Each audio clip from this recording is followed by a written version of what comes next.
За бүрэн тогтох суман дээр хэрэгтэйгээ уулзаад ажиллаад дуусаж байна. Сайхан өглөө байна, сайхан өдөр байна. Тэгээд иргэдээс бас ирж бүх асуудлаа ярьж шийдвэрлүүлэхийн төлөө хамтдаа байсанд баярлалаа гэдгээ илэрхийлье. Тэгээд бүрэн тогтох суман дээр бас нэг 12 тэрбум төгрөгийн төсөвтэй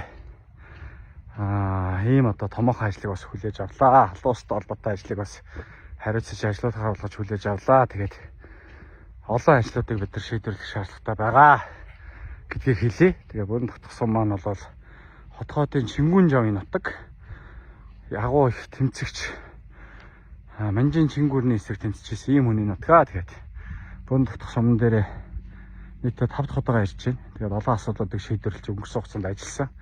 Цаашдаа ч гэсэн одоо энэ асуудлуудыг би шийдвэрлэж ажиллана гэдгийг та бүхэндээ хэлэх гэж байна. Тэгээд бүрэн тогтохын уулзалтанд ирсний дэрэгдтэй маш их баярлалаа. Хэлсэн ярьсан бүхнээ хийж хэрэгжүүлэх болно гэдгийг хэлье.